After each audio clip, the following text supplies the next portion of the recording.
actually probably going to stand over here.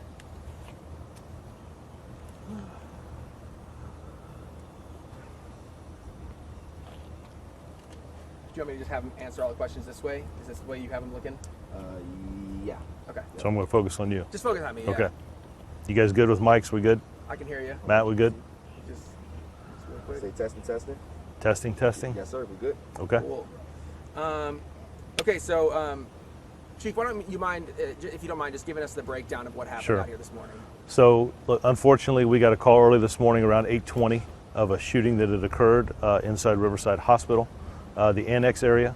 We were up on the 4th floor, and the shooting occurred inside of a room, inside of a patient's room. It wasn't in a hallway. It wasn't in the center where a lot of people were gathered. It was isolated.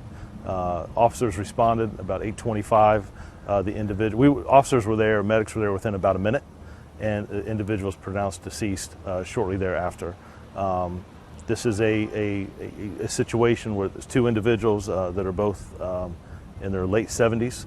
One individual was the patient, and the other was the loved one, right, the wife. So it's a husband and wife situation. Next of kin has been notified. At that point, officers checked on other rooms with nurses. We checked on the nursing staff. There was an immediate lockdown issued. That lockdown has been lifted. There was no other individuals injured. There were no staff, no treatment from any of the other patients that were here. There was no interruption in treatment provided. Obviously, you can imagine that people were shaken up. The hospital, I thought, did a great job isolating those or putting them in a room that were having some, as it can be expected, right? Who expects that to happen?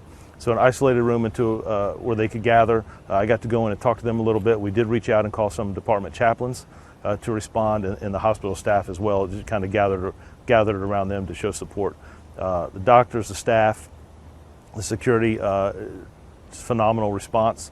I mean, it's a tragic situation, but it is a husband and wife. We are not looking for anybody else. There's the hospital. No one was injured. No employees, no staff members were injured at all. And we're finishing up going through the process now. We'll process the scene just like we would anything else to collect evidence. Our forensic technicians are there now. They'll be working around those areas with nurses, kind of shadowing them. But I wanted to stress that there is no one else in danger. There was an immediate lockdown. It was handled. It's unfortunate, and it's not a call that I wanted to get or anyone wants to get at 8 o'clock in the morning about a situation. But the response, making sure that still patients are okay, the treatment, getting information out. I think the hospital is reaching out to other family members. But the big thing for me right now is to make sure that the patients are okay, that we're processing the crime scene, or the situation, I guess, right? It's we're not looking for anyone else, but processing the evidence that's there and making sure that employees and staff members are okay. I think one big question that's going to come out of this is, because people want to feel like they're going to be safe in a hospital, is how Sure. they were able to somebody was able to get a gun Sure. into the hospital to allow Sure. this to happen, I guess. So I will tell you, those conversations will happen in the days and weeks to come, right? Well, there's plenty of time for that. What I wanted to do today is, and I apologize for not being in uniform, what I wanted to do today is get a message out to our community that the hospital is safe, that there's no injuries to any employee or staff members, individuals inside the hospital. There's no one in danger. We're not looking for anyone else. We have made a next of kin notification. We do have a murder-suicide situation in the hospital in a room. Both individuals, a husband and wife, they're both in their late 70s. So I think you can kind of draw some conclusions there. But I just wanted to get a message out to our community. I know individuals, this is a gem of our city. Individuals have family members, loved ones that are treatment here and that come and go from our hospital. Riverside does a great job. So I wish we were here talking about something else, but I would think it's as much as we can be to be open and transparent about what we've had. It was a great response, making sure that our employees are okay, that we process what we need to process. Next of kin has been notified. That's what took us a little bit long to talk to the media. But I did want to send a message to the community that things are isolated, and it's an isolated incident. We're not looking for anyone. But that's a fair question, but those will be questions that we address in the next couple of days and weeks to come. Okay. I know you said kind of draw our own conclusions. I mean, does this kind of at this point look maybe like what's the word I'm looking for? Less as an act of violence and more kind of like an act of not necessarily domestic situation, but something where somebody was trying to relieve somebody of pain. So you never know what's in someone's mind. My hope is when they do the search that there may be some information, maybe something in written form, or there may have been some statements to family members that will help us a little bit determine why. I can tell you that everything that we know at this point is there was no act of anger or violence towards staff or anyone else. Like I said, it was very isolated. It wasn't in the hallway or elevator or as entrance. It was in one room.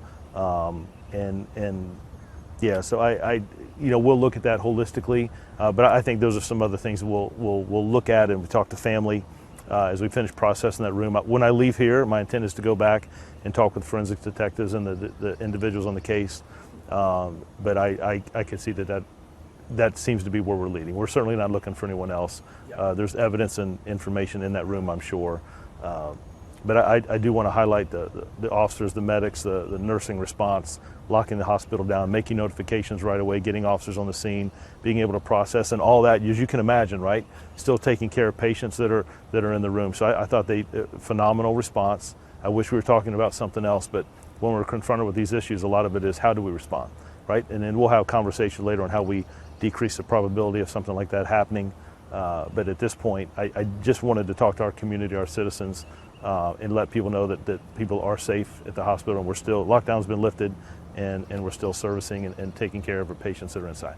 I mean, that's a lot of different entities that do have to work together in a response Absolutely. like that to make it that quick, especially when one of those entities, I mean, a lot of those workers, like you said, probably Absolutely. A little traumatized from what happened. No so, doubt. I mean, but it seems like everybody, like you said, kind of had like Yep. their I think focus on what look, I think when you talk about relationships and you talk about different entities working together, the respect we have for each other, the police department, the fire department, security staff, the doctors, the nurses, just phenomenal. They are phenomenal inside there. To be able to continue patient care, to make sure everyone's okay. And then, I get it. They're going to decompress a little bit. So they were in a room when I got there. I got to go in and talk to them. And I just told them, there's no playbook, right? Whatever emotions you're feeling, it's okay. We had some chaplains come in. That's a partner relationship that we had. I have alerted our mayor and vice mayor. Our council members have been notified. I've talked to our city manager and assistant city managers.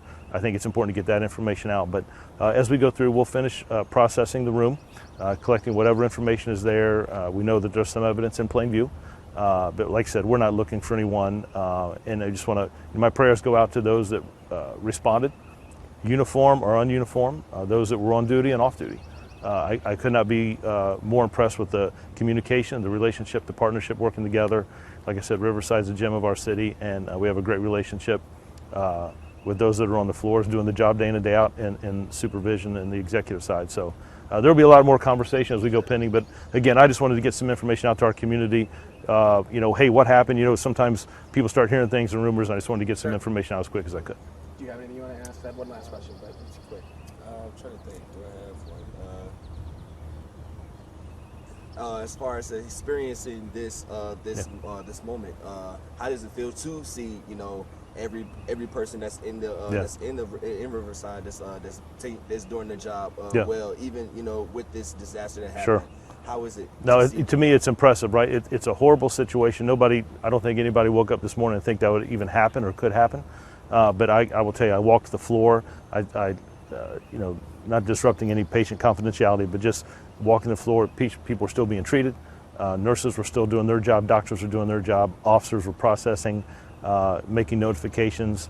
Paramedics were here when I got here. I talked to them and checked on them. I'll be honest with you, right? For me, I'm going to be checking on officers that had to respond and see what they saw when they entered the room. We'll be doing the same thing with our nurses. That's why we reach out to a chaplain. But it's always impressive, right, when things happen, that a community, a city comes together, they're working together, they're sharing information, responsive, doing what you need to do professionally, right? Sure. But I will tell you, right, we're all human. As the days go on or the hours go on into this evening, I'm sure some people are going to have some decompression and reflect. And that's why it's important to follow back up and check on our employees, check on our staff. We'll probably come back into Riverside and maybe have a little something for the nurses to show our appreciation, check on them. They do such great service for our city. But I just think that's important. It keeps that communication and that relationship going. So I will tell you, I wish we didn't have to respond to this situation, but I could not be more impressed with the response that I saw.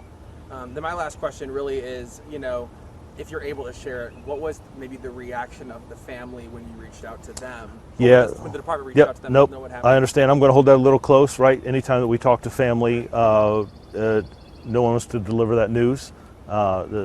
Chief Creswell and his homicide team delivered that message to some family members already.